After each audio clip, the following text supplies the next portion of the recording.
850 सीटों पर सियासी घमासान, परिसीमन पर सरकार वर्सेस विपक्ष। शाह का बड़ा दावा, किसी का नुकसान नहीं। महिला आरक्षण पर नया विवाद। सत्ता बनाए रखने की लालसा में लागा है मान्यवर, ऐसा जो लोग कहते हैं, लेकिन सत्ता बनाए रखने की महत्वाकांक्षाओं को परे करके देश के हित के लिए सही निर्णय लेना अलग है।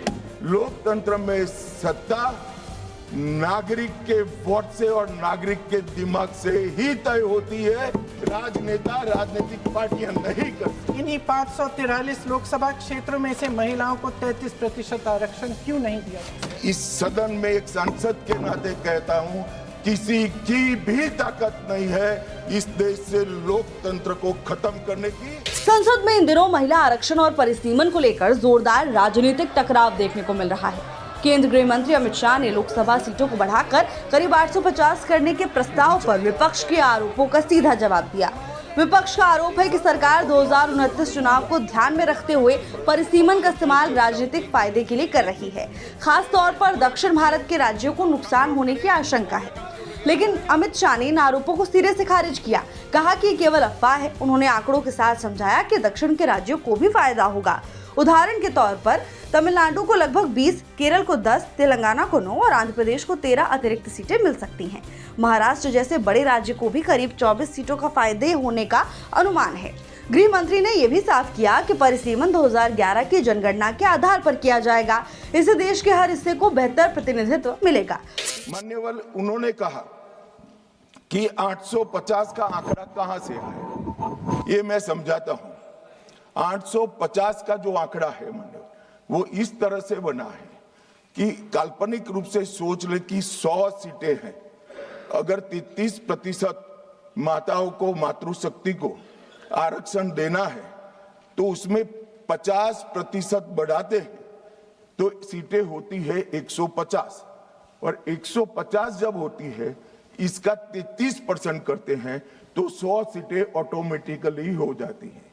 जो 543 सदस्य बैठे हैं, इसमें 50% वृद्धि होगी। इसका 33% जब माताओं के लिए रिजर्व हो जाएगा तब 543 की 43 ओपन सीटें होगी जहां पर भी महिलाएं लड़ सकती। तो ये 50% इस तरह से आया है, और 850 है वो राउंड ऑफ फिगर है। 816 एग्जैक्ट संख्या होगी।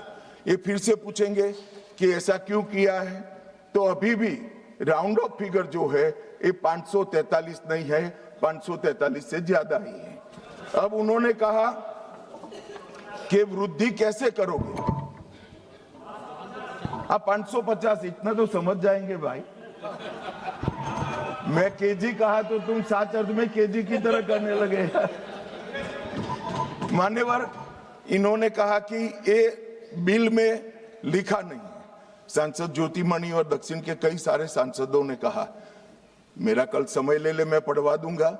वैसे समय लेने की जरूरत भी नहीं है, कल मैं सदन के सामने ये डिटेल पूरा देश समझ पाए इस तरह से समझा दूंगा। मान्यवर, डीलिमिटेशन कमीशन का जिक्र है कि डीलिमिटेशन कमीशन में आप आपके लोग बिठा दोगे, ये करोगे, वो करोगे। तो मैं माननीय सदस्य प्रियंका जी को कहना चाहता हूं, हमने डीलिमिटेशन कमीशन एक्ट के अंदर कोई बदलाव नहीं किया है। फुल स्टॉप कोमा में आपका डीलिमिटेशन कमीशन एक्ट को हमने रिपीट किया है। अगर आपने उस वक्त मैनिपुलेशन किया है तो मैं इतना कह सकता हूं, आप कह रही हो कि इससे मैनिपुलेशन होगा, तो आपने अगर उस वक्त ये एक्ट का उपयोग कर कर मैनिपुलेशन किया होगा तो मैं इतना कर सकता हूं कि हम नहीं करेंगे, और मैं कुछ नहीं कह सकता। मान्यवर, एक वाक्य है कि तमिलनाडु, बंगाल में चुनाव हो रहे हैं और ये नया एक्ट आ गया। मान्यवर,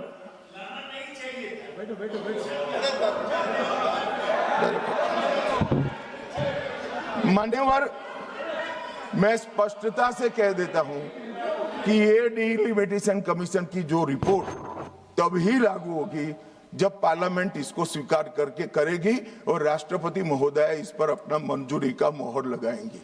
तो ये 2029 के पहले होने का सवाल नहीं है। 29 तक भी जो चुनाव होंगे वो सारे पुरानी सीटों पर ही होंगे, पुरानी व्यवस्था में होंगे। तो अखिलेश जी को भी डरने की जरूरत नहीं है। यहाँ 27 की बात करें, यहाँ हालांकि वो जीतेंगे नहीं, ये वो अलग बात है, मगर डरने की जरूरत नहीं है। यहाँ पर कहा गया कि सत्ता बनाए रखने की लालसा में ला गया है।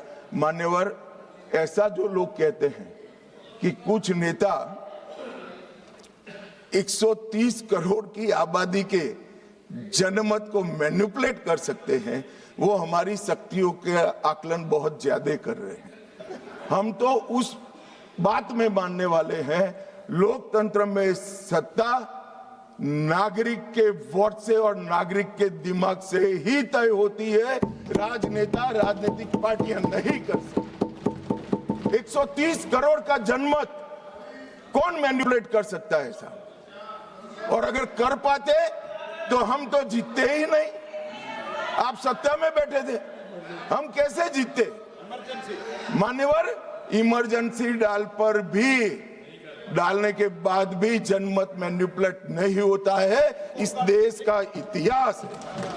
और जहां तक लोकतंत्र को खत्म करने की बात करी है, मैं भारतीय जनता पार्टी के कार्यकर्ता के नाते, इस सदन में एक सांसद के नाते कहता हूं, किसी की भी ताकत नहीं है इस देश से लोकतंत्र को खत्म करने की। जिन्होंने प्रयास किए हैं इमरजेंसी के वक्त, जनता ने उनको खत्म कर दिया था, लोकतंत्र को कुछ नहीं हुआ। और मान्यवर, लोकतंत्र इस तरह से खत्म नहीं है। दूसरी तरफ विपक्ष का कहना है कि जनसंख्या आधारित परिसीमन से हिंदी पट्टी के राज्यों को ज्यादा फायदा होगा, जिससे संघीय ढांचे पर असर पड़ सकता है। महिला आरक्षण को लेकर भी विवाद जारी है। विपक्ष का आरोप है कि सरकार इसे परिसीमन से जोड़कर लागू करने में देरी कर रही है, जबकि सरकार का कहना है ये प्रक्रिया संविधान के अनुसार ही आगे बढ़ रही है। अब इस पूरे मुद्दे का सबसे अहम पहलू है संसद में संख्या बल। इस तरह के संवैधानिक संशोधन के लिए दोनों सदनों में 2/3 बहुमत जरूरी होता है। फिलहाल सरकार के पास यह आंकड़ा पूरी तरह नहीं है। ऐसे में अगर विपक्ष एकजुट रहता है तो ये बिल पास कराना सरकार के लिए आसान नहीं होगा। कुल मिलाकर परिसीमन और महिला आरक्षण का मुद्दा सिर्फ कानून नहीं, बल्कि आने वाले चुनावों की राजनीति और देश के प्रतिनिधित्व की दिशा तय करने वाला बड़ा मोड़ बन चुका है। ये वो विषय है जो देश की हर महिला के दिल का ही विषय है, इसलिए आज इस पे बोलने का मौका मिले, इसके लिए मैं आपकी फिर से आभारी हूँ। वैसे आज प्रधानमंत्री जी की बातों से ये लगा कि भाजपा ही महिला आरक्षण के चैंपियन, प्रस्तावक और सबसे बड़े समर्थक रहे हैं। इनके पूरे भाषण में यही बात थी, जबकि ये कह रहे थे कि इन्हें इसका श्रेय नहीं चाहिए। कोई भी महिला आपको बता देगी कि बार बार बहकाने वाले पुरुषों को महिलाएं झट से पहचान लेती हैं। थोड़ी सावधानी बरत लीजिए, पकड़े जाएंगे। आखिर जब 2023 में राहुल जी के पत्र को पढ़ने के कुछ सालों बाद, हाँ, उसके बाद पढ़ लिया। आखिर जब 2023 में आदरणीय प्रधानमंत्री नरेंद्र मोदी जी की सरकार ने यह अधिनियम सर्वसहमति से पारित किया, तब भारतीय राष्ट्रीय कांग्रेस ने अपनी विचारधारा के अनुकूल इसका पूरा समर्थन किया। आज भी इसमें कोई शक नहीं होना चाहिए कि भारतीय राष्ट्रीय कांग्रेस महिला आरक्षण के पक्ष में डट कर खड़ी है और खड़ी है। लेकिन अध्यक्ष महोदय, सच्चाई ये है कि आज की चर्चा दरअसल महिला आरक्षण पर है ही नहीं। जो विधेयक की सरकार ने पेश किया है, उसका प्रारूप हमने पढ़ा, उससे पूरी चर्चा ही बदल गई है। उनकी सरकार के इस विधेयक का सार सुनिए। सबसे पहले इसमें लिखा है कि संसद में महिला आरक्षण 2029 तक लागू होना चाहिए। हम सहमत हैं। फिर कहा गया है कि इसे लागू करने के लिए लोकसभा सदस्यों की संख्या 50% बढ़ानी पड़ेगी। मतलब कि सीटों की संख्या 543 से बढ़कर 850 तक बढ़ाई जाएगी।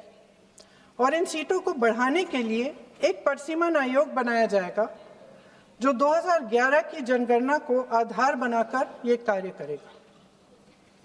ऊपर से इसमें कोई आपत्तिजनक बात नहीं लगती, मगर इसे गहराई से समझा जाए तो इसका असली मकसद उभरता है। वह राजनीति की बू जिसका जिक्र प्रधानमंत्री महोदय ने किया, वह राजनीति की बू इसमें पूरी तरह से घुली हुई है। दरअसल इसी सरकार ने महिला आरक्षण का जो विधेयक सर्वसहमति से 2023 में पारित कराया था, उसमें दो चीजें थी जो इस विधेयक में नहीं है। उसमें लिखा था कि इसे लागू करने से पहले नई जनगणना और परिसीमन कराई जाएगी। अब अचानक क्या हो गया? मन बदल गया। वही सरकार पुराने आंकड़ों के आधार पर क्यों आगे बढ़ना चाह रही है और इतनी जल्दबाजी क्यों? अध्यक्ष महोदय, ये हमारे देश की सच्चाई है कि प्रतिनिधित्व का सवाल जनसंख्या के सवाल से जुड़ा हुआ है। जब तक जातीय जनगणना नहीं होती, सभी वर्गों को उचित प्रतिनिधित्व नहीं मिल सकता। यह अनिवार्य है। ये सरकार 2011 की जनगणना पर आगे बढ़ना इसलिए चाहती है क्योंकि इस जनगणना में ओबीसी वर्ग की संख्या ही नहीं है।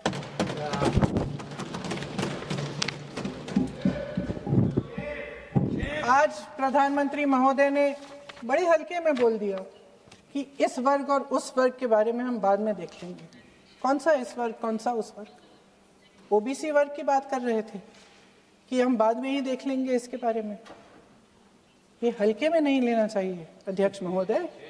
एक बहुत बड़ी संख्या है, एक पूरे वर्ग का परिश्रम है, एक पूरे वर्ग का संघर्ष है।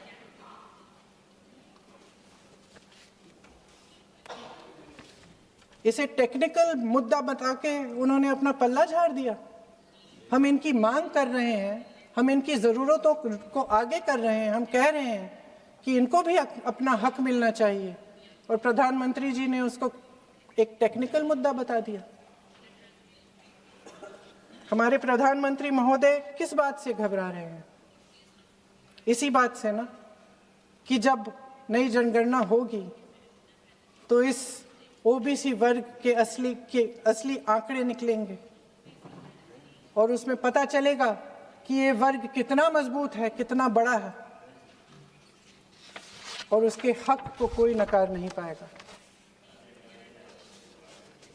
2011 की जनगणना को परिसीमन का आधार बनाकर प्रधानमंत्री जी ओबीसी वर्ग की ये हक छीनना चाहते हैं।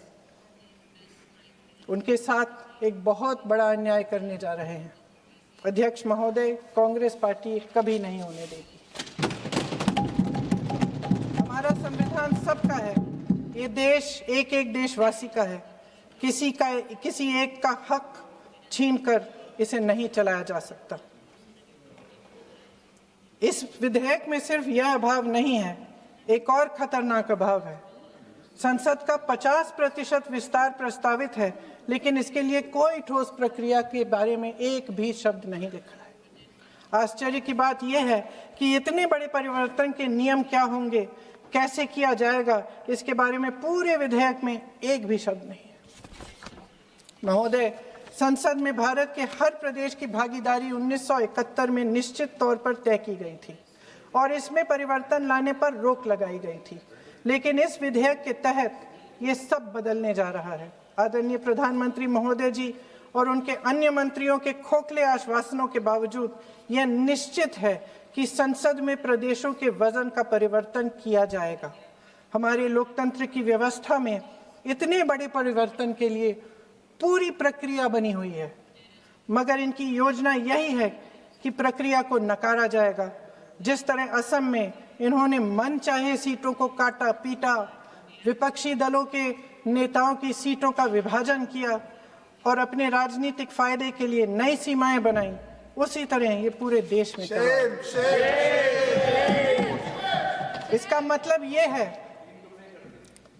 कि परिसीमन आयोग में सरकार द्वारा चुने गए 3 जने इस पूरे देश के प्रदेशों का वजूद, देश के लोकतंत्र में उनकी भागीदारी और उनका महत्व तय करेंगे।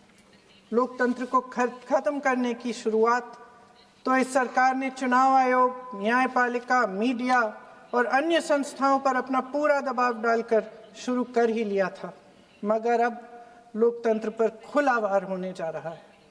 अगर ये विधेयक पारित होता है तो समझ लीजिए कि इस देश में लोकतंत्र खत्म हो जाएगा।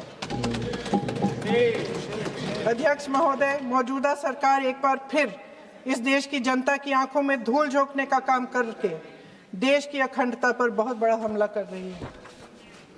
एक तरफ महिला आरक्षण की बड़ी बड़ी बातें, तो दूसरी तरफ गुप्त रूप से ओबीसी वर्ग का हक छीना जा रहा है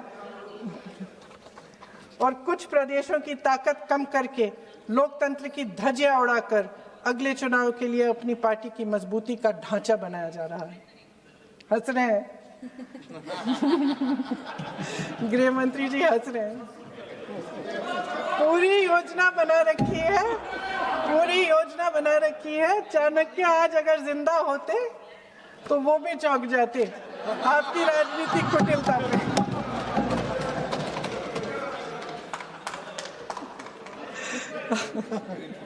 इन्होंने पूरी योजना बना रखी है, हंस रहे हैं, सहमत है मेरी बातों से। अचानक प्रदेशों में चुनाव के दौरान सदन की बैठक बुलाओ, कोई सर्वदलीय बैठक मत बुलाओ। विधेयक का प्रारूप सिर्फ एक दिन पहले सार्वजनिक कर लो ताकि विपक्ष को कोई मौका न मिले कि इस पे चर्चा कर ठीक ढंग से हो। मीडिया और पब्लिक में पहले से ही चर्चा शुरू कर लो कि मोदी जी एक बहुत बड़ा कदम उठाने वाले हैं महिलाओं के उत्थान के लिए। ये विपक्षी दल के जो नेता हैं कुछ समझते नहीं हैं, राष्ट्र के हित में कुछ करते नहीं हैं, विरोध करेंगे। बेचारे मोदी जी इतना बड़ा कदम उठाने वाले हैं, सबको इनका साथ देना चाहिए राजनीति से ऊपर उठकर। और ये कर करके विपक्ष को धर्म संकट में डाल दो। एक तरफ महिला आरक्षण और दूसरी तरफ आपको काट पीट करने की, पूरे ढांचे को बदलने की स्वतंत्रता, ओबीसी वर्ग को नकारने की स्वतंत्रता। अध्यक्ष महोदय, राजनीति में कुटिल होना अपनी जगह है, शायद हमें और थोड़ा होना भी चाहिए इस तरफ वालों को, लेकिन सत्ता बनाए रखने की महत्वाकांक्षाओं को परे करके देश के हित के लिए सही निर्णय लेना अलग है। शायद हम आदरणीय प्रधानमंत्री महोदय जी से आज ये उम्मीद नहीं रख सकते क्योंकि वह समस्याओं से घिरे हुए हैं, उन पर अंतर्राष्ट्रीय दबाव बहुत है। महिला आरक्षण जैसे ऐतिहासिक कदम को उन्होंने सत्ता को बनाए रखने का एक कमजोर बहाना बना दिया है। जाति जनगणना को नकारते हुए एक ऐसी संसद बनाना चाहते हैं जिसमें सिर्फ अभिव्यक्ति और चर्चा का ही अभाव नहीं होगा, बल्कि पिछड़े वर्गों और प्रदेशों की समानता का भी अभाव होगा। हमारी मातृभूमि की अखंडता का आधार है 1 सिटीजन 1 वोट 1 वैल्यू। अलग अलग राज्यों का दर्जा बगैर किसी संवैधानिक प्रक्रिया के तय करना इस अखंडता पर वार है। इससे हम कैसे सहमत हो सकते हैं? अध्यक्ष महोदय, इन्हीं 543 लोकसभा क्षेत्रों में से महिलाओं को 33% आरक्षण क्यों नहीं दिया जाता? अगर पद खोने का डर नहीं है तो कुछ लोग अपना पद खो लें।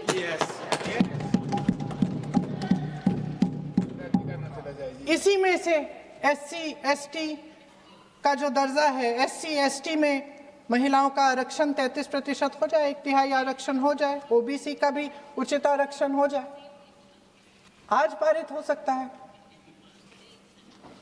शुभ काम भी हो जाएगा, बेवजह प्रक्रियाहीन परिसीमन से देश का नुकसान भी नहीं होगा और काला टीका भी काम आ जाएगा।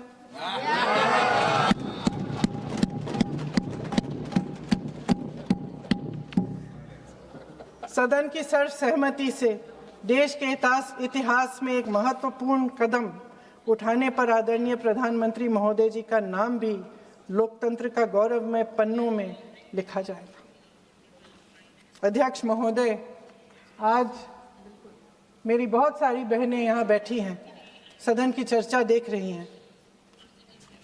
हम चाहे बड़े शहरों में रहती हों या छोटे कस्बों में, गांव में, चाहे पढ़ी लिखी हों, कभी भी सभागृह की गैलरी की चर्चा नहीं करते सदन में।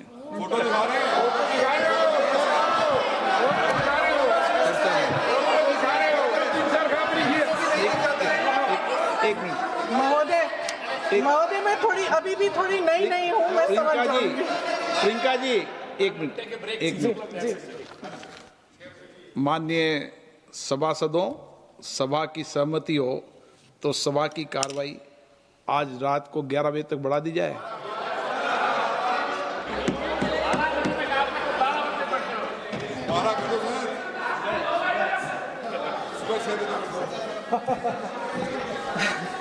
अध्यक्ष महोदय, हम चाहे बड़े शहरों में रहती हों या छोटे कस्बों और गांवों में, चाहे पढ़ी लिखी हों या हमने अवसरों की कमी का सामना किया हो, महिलाएं ही अपने समाज का बोझ अपनी दृढ़ता और मजबूत इच्छा शक्ति से अपने कंधों पर उठाती हैं। हम ही वे अथक कर्म शक्ति हैं जो हमारे राष्ट्र को आगे बढ़ाती हैं। दर्द और तकलीफें सहने की हमारी क्षमता असीम है, लेकिन अध्यक्ष महोदय, आज इस संसद में खड़े हुए मैं खास तौर से अपने पुरुष साथियों को याद दिलाना चाहती हूँ कि इस देश की महिलाएं निडरता पूर्वक जीवन के कठिन से कठिन परिस्थितियों में अपने हक के लिए लड़ना भी जानती हैं। घोर अंधकार से भरी रात में उठकर एक नई सुबह का दावा करना जानती हैं। इस देश की महिलाएं वे जबरदस्त सामूहिक शक्ति हैं जो इस देश के भविष्य को आकार दे रही हैं। इसलिए अध्यक्ष महोदय, आपके द्वारा मैं आदरणीय प्रधानमंत्री महोदय जी को ये कहना चाहती हूँ कि अगर वे इस ऐतिहासिक कदम को ईमानदारी से उठा रहे होते तो पूरा संसद इनके साथ एकजुट होकर इसे पारित करता। लेकिन देश की महिलाओं के नाम पर इस देश के बुनियादी ढांचे, इसकी अखंडता के साथ खिलवाड़ करने की कोशिश ने इस विधेयक का मकसद ही बदल डाला है। हमारी संसद को कमजोर करके अपनी सत्ता को कायम रखने की एक खोखली कोशिश साबित हुई है। आदरणीय प्रधानमंत्री महोदय जी, इस देश की महिलाओं का वाकई आप सम्मान करते तो उनका राजनीतिक इस्तेमाल न करते। ये आपकी हस्ती, आपके पद, उसकी गरिमा और आपके दायित्व के प्रतिकूल है। आपने ही कहा था कि भारत की हर नारी का ये हक है, उसका अधिकार है, किसी की मेहरबानी नहीं। आज नहीं तो कल उसे ये हक मिलेगा और इस हक को वे पूरी जिम्मेदारी से देश की अखंडता और एकता को बचाने के लिए इस्तेमाल करेगी। हम आपके इन तीनों विधेयकों का सख्त विरोध करते हैं। लेकिन अभी भी आप एक ऐसा निर्णय ले सकते हैं जो सर्वसहमति से इस सदन में पारित हो जाएगा और हमारे देश की हर नारी को अपनी असली शक्ति को धारण करने का मौका मिलेगा। मैं आपके द्वारा प्रधानमंत्री जी से अपील करती हूं कि मन बनाएं, साहस करें, सही निर्णय ले लें। हम सब उनके साथ खड़े रहेंगे।